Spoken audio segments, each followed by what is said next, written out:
Ladies and gentlemen, this is TVP World. You're watching another edition of Break the Fake, where we debunk fake news and combat false narratives. I'm your host, Benjamin Lee, and let's get rolling. Now let's kick things off with a miracle. No, not peace or justice or Russia returning Crimea. I mean a real miracle, like water into wine or Putin telling the truth. Because after 1,174 days, yes, over 3 years of murder, mayhem, and military cosplay, Vladimir Putin finally came out and said it. This isn't a special military operation, it's not a liberation of Donbass or a Slavic brotherly intervention. It is a war. During a press conference on the night of May 10th, Putin rolled out his greatest hits, a little resentment towards the West, sprinkled with a little, hey, they don't understand us. The main takeaway for the viewer is that Russia is once again the victim. And this is why the offer of direct peace talks is presented not as a surrender to the aggressor, but as an act of grace from the Kremlin throne. Putin devoted most of his speech to listing of grievances against Ukrainians who have been preventing him from achieving the goals of the special military operation for 4 years now. Ukraine, of course, is to blame for this, having disrupted the 2022 peace talks in Istanbul. And even when the benevolent Kremlin proposed a 3-day ceasefire on the occasion of Also Holy, according to Putin, May 9th, the godless Ukrainians attacked with naval drones. Повторю еще раз.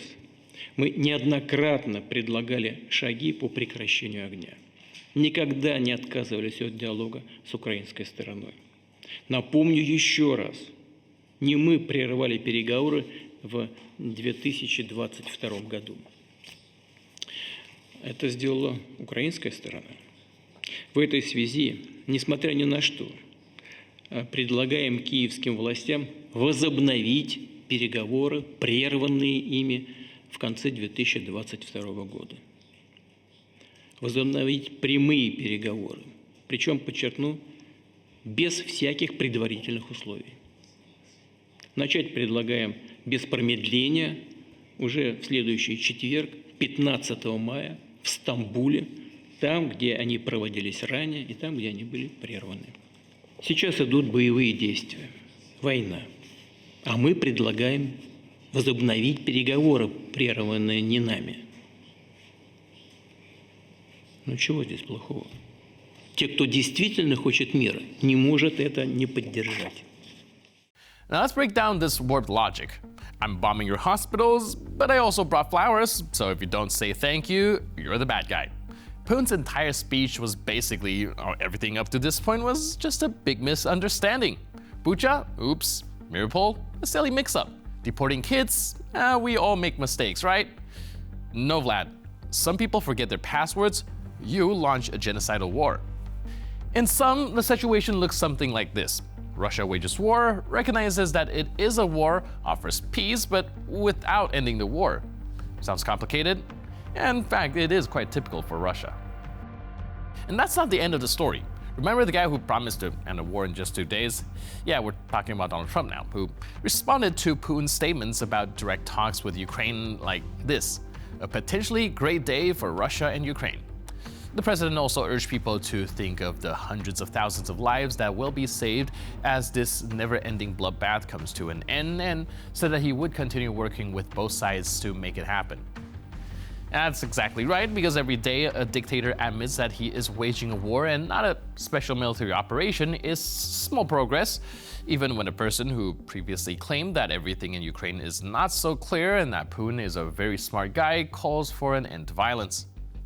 Now, while the Kremlin lay out its cards for the meeting in Istanbul, Trump is apparently already considering a venue for the Trump Peace Summit 2025. And yes, Volodymyr Zelensky has agreed to a personal meeting with Vladimir Putin. Not on Zoom or through third parties, face-to-face, May 15th in Istanbul. Now make no mistake, believing in Putin's peace offer is like believing a bear went vegan.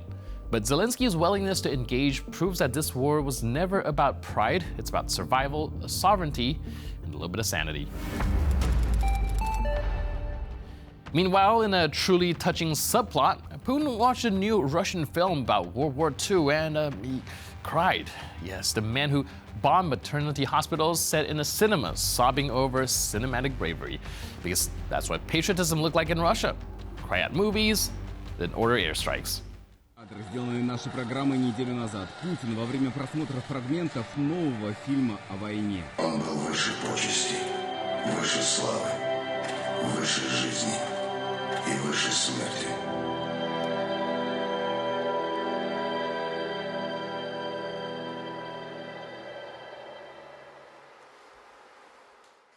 Now, the Kremlin, of course, praised the film as an important contribution to patriotic education.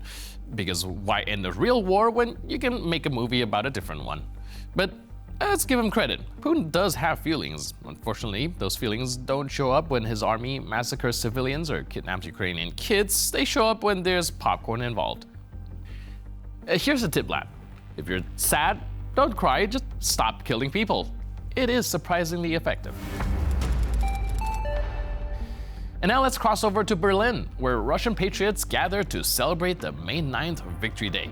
Yep, in Germany, the same Germany that Russia supposedly despises. 9 мая, Берлин, Триптовер парк. Зеленский будет гореть в огне! Слава Путину! Слава России! Россия! Россия! Ты что, меня? Или кто ты? Кто ты такой? А я что, мат сказал? Охранцы стоят. Ждут, когда мы из Берлина на танке можем повторить. Матушка земля, Русиная будет жить. 10-й партизанский батальон.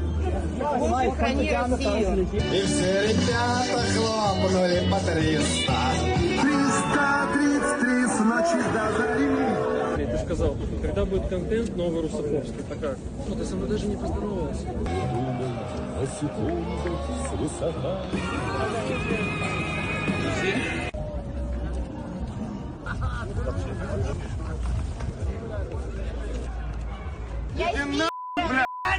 Россиянка, блядь. Бандеровская Никто, кроме нас! Я русский! Россия! Россия! Четко корректирует смерть. They wave flags, blast music, and bask in nostalgia. For an empire they lost in a war that they didn't win alone. Because this is the Russian expat paradox. Hate the West, blame the West, and live in the West. And they don't just celebrate Victory Day, they live in it. Like 1945 never ended, except now there's a bratwurst and decent Wi-Fi.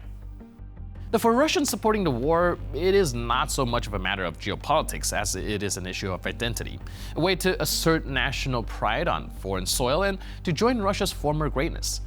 In this contradiction, they demand rights and comfort in Europe, while at the same time justifying a regime that actively undermines the same values at home and abroad. Now, this phenomenon reflects not only personal beliefs, but also the long arm of Russian soft power, as well as the inability of host countries to effectively counter this narrative among diaspora communities. And with that, we conclude this edition of Break the Fake. But for more news, update, and commentary, please stay tuned to TVP World.